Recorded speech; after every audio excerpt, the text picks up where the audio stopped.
Mythes, questions, trucs, astuces. Cette semaine à Questions Santé, on parle de système immunitaire. Est-ce que l'alimentation peut nous aider à renforcer notre système immunitaire? Est-ce que l'activité physique peut nous aider à combattre les infections?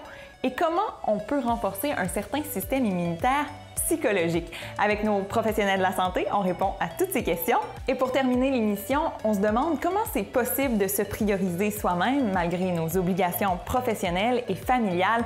Si vous rencontrez ce type de difficultés, sachez que vous n'êtes pas seul. On en parle avec Émilie Faubert, une maman de l'Outaouais qui nous partage son expérience et surtout ses trucs.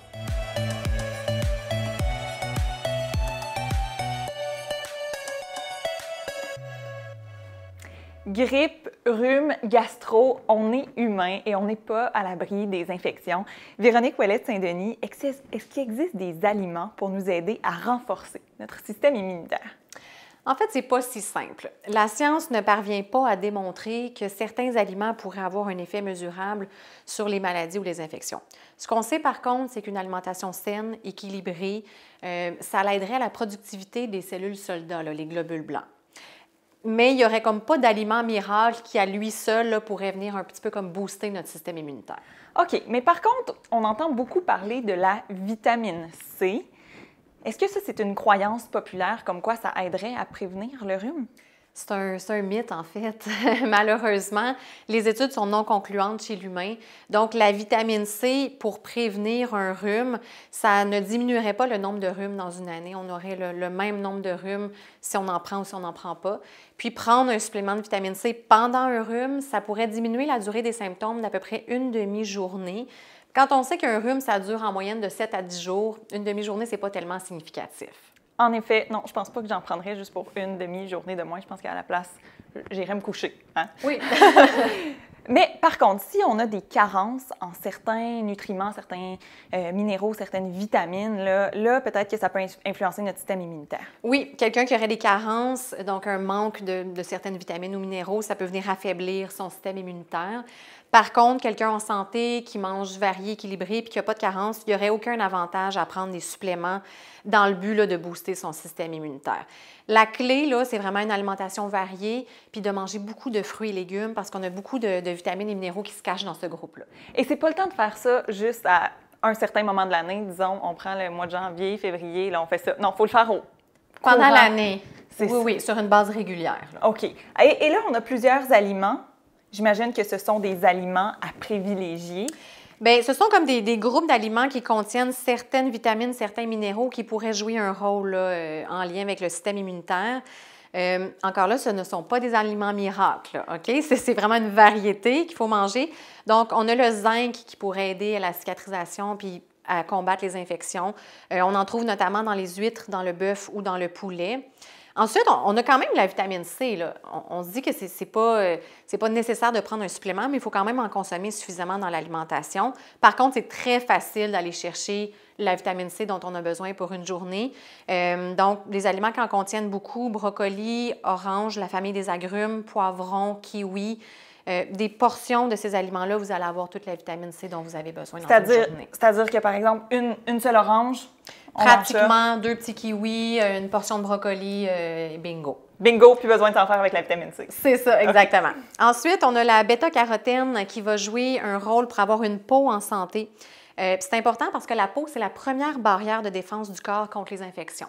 Donc, la bêta-carotène, on va trouver ça beaucoup dans les légumes et les fruits orangés. Par exemple, la patate douce, la carotte, la mangue ou le cantaloupe. On a aussi le fer, OK? Parce qu'une carence en fer, ça peut venir affaiblir le système de défense, notre système immunitaire. Donc, important d'avoir suffisamment de fer dans notre alimentation. On va trouver le fer dans le groupe des viandes et substituts, donc les viandes rouges, volailles, poissons, fruits de mer et tous les substituts comme les légumineuses. Et finalement, on a aussi la vitamine B6 qui va jouer un rôle dans la santé des organes lymphoïdes. Ce sont eux qui vont produire les globules blancs, là, nos petites cellules soldats. Là. Donc, notamment, on va en trouver dans la banane et dans la pomme de terre avec la pleure. Donc, la vitamine B6 en terminant pour ce qui est des carences peut-être alimentaires ou des aliments plutôt à privilégier pour stimuler notre système immunitaire. Ce qui est surprenant aussi, c'est que la quantité de calories qu'on mange peut influencer notre système immunitaire. Oui, autant un déficit qu'un excès en calories, ça peut venir jouer sur le système immunitaire. Donc, un déficit en calories, donc quelqu'un qui ne mange pas assez de calories ou de protéines, par exemple, une personne âgée qui mange moins, quelqu'un qui aura un trouble alimentaire comme l'anorexie ou quelqu'un qui vit en situation de pauvreté, ça peut venir affaiblir le système de défense. Et d'un autre côté, manger trop de calories, c'est pas mieux non plus. C'est souvent associé avec un surplus de poids. Puis le surplus de poids va être associé avec un déséquilibre du système immunitaire. Pourquoi? Parce que les tissus adipeux, donc les tissus qui contiennent du gras dans le corps humain, vont sécréter des composés pro-inflammatoires. Puis ça va faire un milieu comme propice à la progression de certaines maladies ou infections, ce qui n'est pas désirable. Non, ce qui n'est pas désirable. Puis on le voit aussi, hein, il y a des nutritionnistes dans les milieux hospitaliers pour essayer de prévenir les déficiences, comme ça, pas assez de calories, par exemple, chez les personnes âgées, on le voit, là. Oui, absolument. OK. En terminant, Véronique, si on résume tout ça. C'est important de bien manger, pas d'aliments miracles. Je crois que plutôt que de chercher des aliments miracles, on est mieux de bien manger puis d'avoir aussi des saines habitudes de vie en général, parce qu'il n'y a pas juste l'alimentation qui va jouer un rôle pour améliorer notre système immunitaire. Il y a aussi les autres habitudes de vie comme dormir suffisamment, gérer son stress, bouger au quotidien, pas fumer, éviter la pollution, etc. Merci beaucoup, Véronique. Et voyons voir, en effet, si l'activité physique peut nous aider aussi à stimuler notre système immunitaire ou peut-être à diminuer donc les infections. On en parle avec notre kinésiologue, Stéphane Ouimet.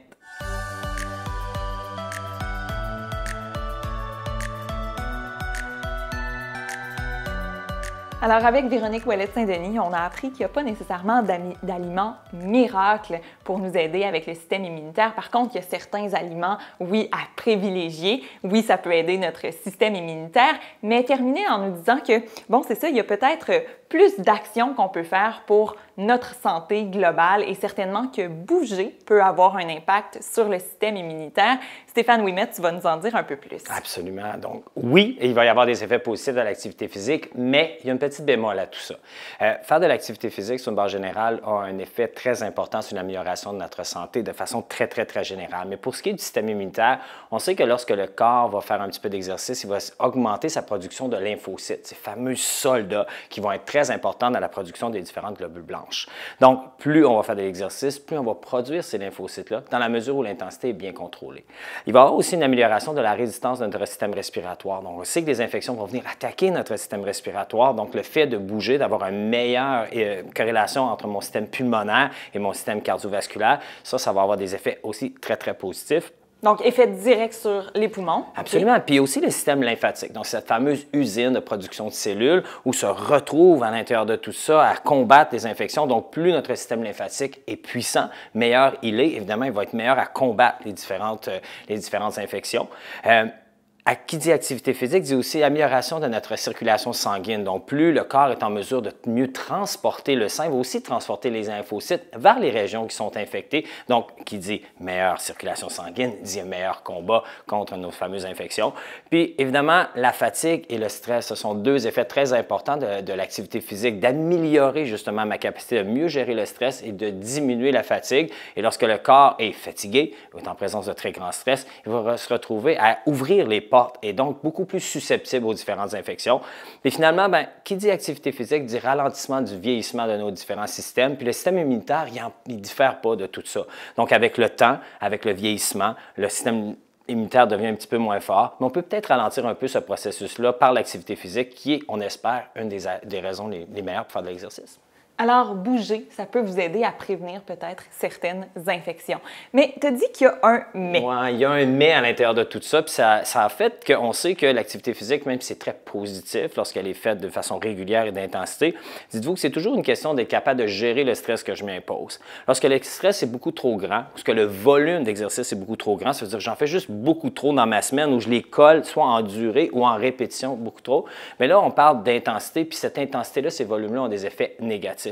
Le premier, c'est simplement que lorsque le corps est confronté à faire de l'activité physique de très haute intensité, il va voir ça comme un stress. Donc, il va se mettre en mode de défense, il va commencer à produire de la cortisol. Et cette cortisol-là, objectif du corps, en fait, c'est de garder toute son énergie pour les systèmes qui sont les plus importants.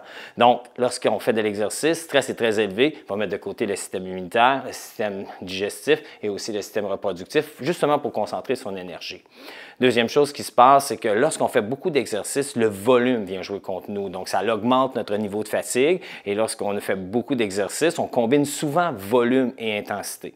Finalement, dites-vous que lorsque le corps fait des activités physiques sur une haute intensité, il va surproduire nos fameux soldats et cette production-là va s'arrêter. Donc, cet arrêt-là peut durer jusqu'à 3 jours. Donc, prenons l'exemple de quelqu'un qui fait beaucoup d'exercices sur une base régulière, un athlète d'un petit peu plus haut niveau, s'entraîne à tous les 2 jours. C'est comme si le système immunitaire, il était jamais présent et donc susceptible pas juste à son infection-là, mais à toutes les autres qui se retrouvent. Voilà. Mais là, quelle activité physique devrait-on prioriser dans un contexte où il ne faut pas être trop intense, pas trop souvent, pas trop non plus? Mais ça va varier de personne en personne, en fait, parce que l'activité physique comme telle, chaque personne va la percevoir différemment. Ce qui est une marche peut être intense pour une personne, ce qui peut ne pas être intense pour une autre personne. Le mot d'ordre, en fait, il est simple. C'est que l'activité physique, je dois être capable de bien la gérer. Donc, on veut minimiser l'intensité, mais c'est difficile de dire ça à quelqu'un que sa job ou son vrai job, c'est de faire de l'exercice pour essayer de toujours s'améliorer. Donc, reconnaissance des symptômes, reconnaissance de ce qui se passe, de bien comprendre que je suis fatigué puis l'activité physique me fatigue et donc de se dire c'est peut-être le temps de diminuer le volume, le dosage pour que ça reste positif. Stéphane, est-ce que l'activité physique a un rôle aussi dans l'accélération du processus de guérison? Là, disons qu'on a un rhume là, puis on se dit « OK, moi, je vais arrêter d'être malade, là, je vais aller bouger, je vais aller dehors, je vais aller courir. » Oui, bien, je le vois souvent. En fait, les gens arrivent aux séances d'activité physique puis ils sont complètement agrippés puis ils disent « Ah, ça va me faire du bien, ça va faire sortir le méchant. » Il faut faire attention. Encore une fois, lorsqu'on est aux prises avec une problématique d'infection, notre système immunitaire, il est très, très faible. Non seulement il est faible, mais on se retrouve dans un contexte où l'activité physique, c'est beaucoup de gens qui transpirent, qui ont chaud, mais qui aussi peuvent avoir des petits virus, même si les symptômes ne sont pas présents, ils les ont quand même. Et encore là, on est ouvert à ça. En même temps, qui dit activité physique dit habituellement être dans des centres de conditionnement physique ou des endroits qui sont un petit peu plus propices à ces virus-là. Les gens touchent un petit peu à tout. Donc, non seulement pour vous ou pour les autres, si vous allez faire de l'exercice, nettoyez bien vos machines, ça va vous permettre de, autant pour vous que pour les autres, de bien protéger tout ça. Mais évidemment, le plus important à l'intérieur de tout ça, c'est de se dire, probablement que le meilleur exercice pour moi lorsque je suis aux prises avec un problème de santé, c'est le repos. Et ta prescription d'activité physique pour la semaine? Bien, directement en lien avec ça, en fait, c'est la plus belle prescription d'exercice, c'est celle où ce que je dis aux gens, vous devriez vous reposer. Des fois, le meilleur exercice, c'est le repos. Dans le cas ici, bien, je vais aller plus vers une méditation, donc de prendre 10 minutes, 2 fois par jour, permettre à mon corps de relaxer, de me concentrer sur moi-même, puis justement d'avoir des effets positifs, mettre une attention particulière à notre sommeil. Très important aussi, le corps, lui, il va sécréter des hormones pendant le sommeil, lui permettant justement là, de mieux se réparer. Merci beaucoup, Stéphane. Et on va découvrir bientôt un autre système immunitaire, le système immunitaire psychologique.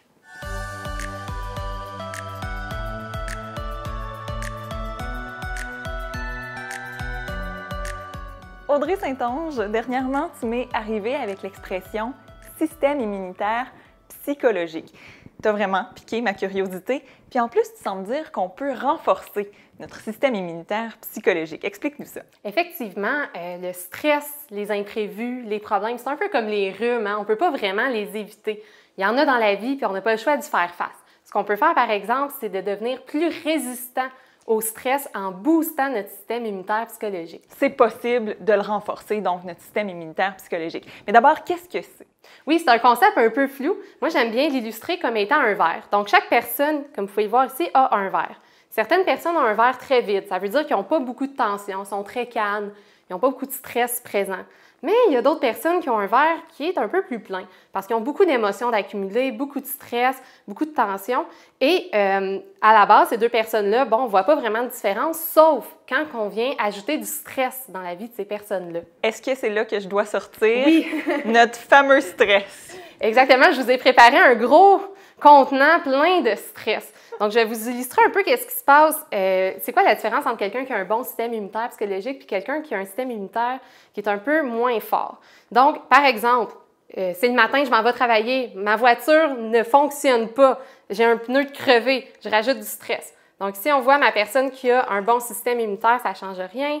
Là, ma personne qui a un système immunitaire un peu plus faible, ça va encore. Par contre, je me rencontre au bureau, grosse semaine, mon patron veut me rencontrer pour me donner une mesure disciplinaire.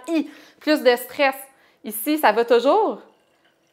Mais ici, oh mon Dieu, c'est un petit peu trop stressant et notre verre déborde. Oui. Qu'est-ce qui se passe quand notre verre déborde? On se sent impuissant, sans contrôle, on n'a plus le goût de rien faire, on a le goût de se mettre en petite boule dans notre lit puis pleurer. On veut éviter ça, on veut rester comme notre personne ici puis rester en contrôle. Donc, j'ai 5 trucs pour vous aujourd'hui pour être cette personne-là dont le verre est vide. 5 trucs dans le but de garder notre verre vide. C'est bien ça. C'est exactement ça. Alors, on commence par quoi? Donc, premier truc, ça va être de ne pas accumuler d'émotions négatives, de ne pas accumuler de stress. Plusieurs trucs pour ça. Premièrement, quand vous rencontrez des problèmes, c'est trouver quelqu'un de confiance autour de vous puis simplement parler un peu de vos problèmes suffisamment pour soulager la pression. Ça va vider votre verre un petit peu. Ce que tu veux dire, c'est que ça n'a pas besoin d'être une psychologue ou un psychologue à qui on parle. Ça peut être dans notre entourage, la famille, amis. Exactement. Simplement se sentir soutenu, de ne pas se sentir seul face aux difficultés qu'on rencontre, ça nous permet de pouvoir faire face à plus de stress. Deuxième chose, c'est si jamais on a des émotions négatives, mais par rapport à quelqu'un, il ne faut pas attendre d'exploser. Donc, il ne faut pas attendre que notre verre déborde. C'est rarement les meilleures discussions qu'on a dans cet état-là. Donc, de tout de suite le dire à la personne dans des mots respectueux, ça peut aussi nous aider à garder notre verre plus vide. Il y a moyen de gérer notre stress aussi? Oui, il y a plusieurs façons. Je vous invite à la maison d'aller sur YouTube et de googler ce que je vais vous dire. Donc, il y a plusieurs techniques, comme par exemple la relaxation progressive de Jacobson. On vient agir sur les muscles pour amener un état de détente. On a aussi de la méditation. Moi, je conseille la méditation pleine conscience qui vient un peu apaiser l'esprit. Et sinon, tout simplement, dans des moments de stress dans la journée, ça prend quelques secondes et juste de faire des respirations profondes. Donc, de respirer pour remplir tout l'abdomen d'air, ça peut permettre d'avoir un petit moment de détente dans sa journée. Est-ce qu'il y a des choses à éviter quand on vit une certaine période de stress également? Effectivement, je vous ai parlé de quelques stratégies pour vider notre verre, mais il y a des choses qui le remplissent encore plus, comme les drogues et l'alcool. Ça peut être le cannabis aussi. Donc, c'est des substances qui viennent augmenter notre vulnérabilité aux émotions négatives. Et l'alcool, surtout, c'est un dépresseur. Donc, on va vraiment vouloir éviter ça. Je ne dis pas de ne pas en consommer, mais quand vous savez, par exemple, vous avez une plus grosse semaine, bien, pensez à diminuer peut-être votre consommation d'alcool pour être capable de passer au travers. Mais qu'est-ce que ça ferait, dans le fond, avec l'alcool si on décide d'en consommer alors qu'on a un stress? Là?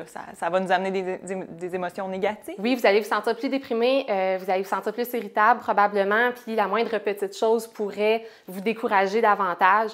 Donc, ça vient vraiment diminuer notre résistance au stress de consommer de l'alcool. Donc, si c'est une semaine plus calme, on ne verra pas d'effet, mais dès qu'il y a plus de stresseurs, ça peut vraiment venir jouer sur nos pensées et nos émotions. OK. On l'a vu. La nutrition, l'alimentation et l'activité physique, ça joue sur notre système immunitaire physique, celui qu'on connaît, mais ça joue aussi sur celui psychologique. Bien oui, on a beau dire l'adage « un esprit sain dans un corps sain », c'est très, très, très vrai. Donc, si vous suivez les recommandations de nos 2 chroniqueurs, donc de manger équilibré, de respecter sa faim, puis de bouger un peu quotidiennement pendant la semaine, bien juste ça, ça vient vous protéger, ça vous met moins à risque de dépression, parce que l'activité physique, on le sait, c'est un antidépresseur, et ça vous donne plus de résistance au stress. Autre chose à ne vraiment pas oublier, le repos. Ah oui, le repos. Souvent, ça peut paraître contre-intuitif dans des périodes où on a plus de choses à faire, de s'arrêter, de se reposer. Donc, à court terme, on se dit « Ah, bien, je devrais être en train d'être productif. » Mais non, parce qu'à long terme, on va peut-être pas se rendre jusqu'au bout si on ne prend pas des moments de repos. Donc, ça, c'est super important. Le sommeil, on le dit, on le redit, de dormir le bon nombre d'heures, d'avoir un cycle régulier. Et aussi, si jamais on est malade, bien, c'est de se permettre de prendre une petite journée à la maison pour se guérir plutôt qu'aller travailler. Merci beaucoup, Audrey. On va garder ça en tête, le repos, la gestion de son stress, tout ça pour booster notre système immunitaire psychologique. Et moi, je vous invite à terminer l'émission avec une maman de la région qui a réussi, malgré sa vie professionnelle, malgré sa vie familiale, d'ajouter du temps pour elle dans sa semaine. Elle a réussi à se prioriser, mais malheureusement, c'est pas évident de faire ça. Je pense que c'est une difficulté pour plusieurs d'arriver à se prioriser malgré toutes nos autres préoccupations. Merci à notre partenaire. Question Santé est réalisée dans une maison modèle de construction La Vérandrie.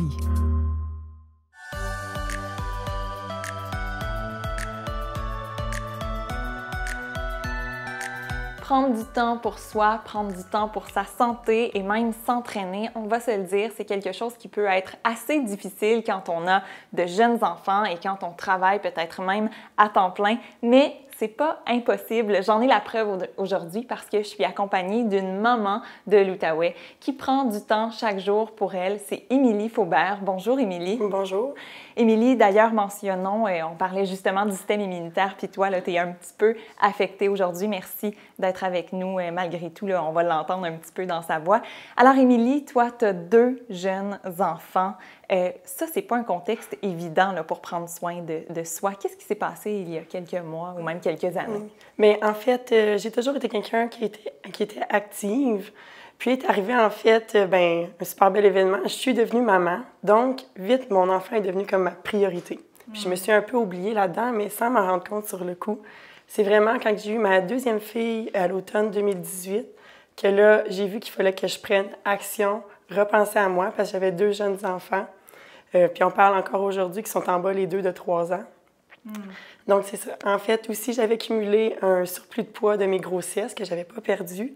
Donc, même dans mes journées, je voyais que c'était difficile pour moi de compléter mes journées, monter les escaliers, puis juste pour moi me sentir bien dans ma peau, il fallait que je fasse quelque chose. Donc, initialement, je l'ai fait avec le désir profond de me ressentir bien à nouveau dans mon corps, de me réapproprier mon corps. Mais là, on se met en contexte, j'ai 2 enfants à la maison, j'habite en campagne, donc ça inclut, si je veux retourner m'entraîner, exemple, au gym, bien, ça inclut le fait qu'il faut que j'aie un sac à couche, un sac de gym, prendre la voiture. Donc, j'ai décidé de m'entraîner à partir de la maison avec mes enfants selon mon horaire. Puis ça, c'est à quel moment que tu as commencé ça, là? Puis quels âges avaient tes enfants exactement? Bien, en fait, c'est en l'hiver 2019 que j'ai décidé que c'était le bon moment. Là, j'avais passé les premiers mois plus difficiles avec mon bébé. Donc, mon bébé avait comme 5 mois, puis ma fille, elle venait d'avoir 2 ans. OK. Alors, malgré ça, là, un enfant de 5 mois, quand même, tu t'es dit, moi, je trouve le temps pour le faire. Oui, c'est ça. En étant congé en maternité, j'ai pu inclure ça dans ma routine avec la sieste. J'ai également aussi changé mes habitudes alimentaires, quoique j'avais une bonne alimentation, mais avec l'allaitement, tout ça, bien là, tu réalises pas les portions que tu manges. Fait que j'ai vraiment comme pris le temps de tout analyser qu'est-ce qu'il y avait dans ma vie pour comme retrouver la forme que j'avais avant. Et à ce moment, quand tu as commencé à en prendre conscience, tu étais encore en congé de maternité? Oui. OK. Donc, j'ai pu vraiment comme établir, dans le fond, les bonnes bases pour remettre de l'avant-plan l'exercice physique avant de retourner travailler à l'automne 2019. Oui, OK, parce que là, ce qu'on doit comprendre, c'est qu'il y a eu persévérance là, à travers les mois. Donc, début de la santé pour Émilie, prendre conscience que c'est important de prendre soin de ta santé à l'hiver 2019. Tu te mets en action et ça se poursuit là, encore aujourd'hui, donc ça fait plusieurs mois. C'est quoi les trucs pour Émilie Faubert pour rentrer ça dans son horaire? Bien, en fait, là, je fais vraiment mon horaire en fonction de mes enfants. J'ai des jeunes enfants, donc elles se couchent de bonne heure. Donc, j'ai décidé, moi aussi, de me coucher de bonne heure avec elles, façon de parler, pour pouvoir me lever de bonne heure. Fait que moi, mon cadran, 4h30, 5h, fait que je me lève. J'ai mon moment aussi à moi, que la maison est calme. Je vais m'entraîner dans mon sous-sol, fait que je ne dérange pas personne, vu que tout en fond se fait de la maison. Puis, je pars ma journée comme ça. Fait que je pars ma journée énergisée. Oui, parce que si on met toujours ça à la fin de notre journée, si on se dit « Ah, ben ce soir, je vais m'entraîner », mais là, il y a plein de choses Bien, qui moi, se passent. c'est les excuses qui embarquent. J'ai mes filles qui sont plus demandantes, étant donné qu'elles sont encore dans la petite enfance. Puis, ça fait que je finis jamais. Là. Fait que, en me levant le matin, bien, c'est check dans ma journée, je me sens bien. Puis j'ai tellement vu de bénéfices. Fait que ça va au-delà d'avoir perdu ma perte de poids qui a me cumulé à cause de mes grossesses. Tu as perdu combien de poids? J'ai perdu 35 livres, un peu plus que 35 livres. Fait que ça, c'est éliminer le poids que tu avais pris à la grossesse. Bravo, vraiment. Et oui, ça, c'est encourageant. Puis on a besoin de s'ancrer sur les résultats pour sentir qu'on a la motivation de continuer. Oui, mais qu'est-ce qu'il faut savoir, c'est que rapidement, j'ai eu des résultats, mais en ayant les résultats, il faut continuer. Fait que moi, ma détermination, c'est vraiment mes filles. Je suis capable maintenant de courir avec elles. Je suis capable d'aller dehors en campagne, faire du portage pendant des heures. Puis je me réalise que, tu sais, la santé, Dans le fond, moi, qu'est-ce que je veux? C'est pouvoir accompagner mes filles le plus longtemps possible, puis d'être là aussi pour elles. Quand on parle d'être vieille, là, et je vais être là encore. Alors toi, Émilie, tu mets ça à ton horaire le matin, 4h30, 5h, tu te lèves, c'est ton moment. Qu'est-ce que tu fais dans ces moments? Bien, en fait, j'ai trouvé une plateforme en ligne qui me permet d'avoir en fait des exercices ciblés. Donc, c'est court, efficace, avec peu ou pas d'équipement. Donc, j'ai pas eu besoin d'avoir un grand investissement non plus au niveau du matériel pour me recréer un gym à la maison. Donc, je fais des séances de 30 minutes et moins pour après ça partir pour le travail avec le voyagement et tout. Puis ça inclut ma douche là-dedans. Fait que... Oui. Est-ce qu'il y a d'autres matins, tu te dis, OK, non, là, je m'entraînerai pas, mais je vais prendre un moment pour moi autre que l'entraînement? Oui. En fait, moi, j'ai décidé de m'entraîner 4 jours semaine. Puis la 5e journée, je me réveille quand même à la même heure, mais je vais faire de la lecture ou des choses que j'aime pour avoir aussi retrouvé un moment que je me retrouve avec moi-même. Puis, selon moi, ça fait que je suis aussi une meilleure maman. Parce que vu que j'ai eu mon moment à moi, bien, je suis capable de mieux redonner aussi par la suite à mes filles. Merci beaucoup, Émilie Faubert. Je crois qu'on va retenir tous ces petits trucs pour les mamans. Et moi, je vous donne rendez-vous la semaine prochaine. On va parler notamment de néophobie alimentaire, la peur des nouveaux aliments. On va parler de posture, comment on peut l'améliorer. Et même, on va parler en fait de psychothérapie, quels sont les mythes de rattacher à tout ça. Alors, je vous donne rendez-vous la semaine prochaine. Soyez là et d'ici là, bonne santé!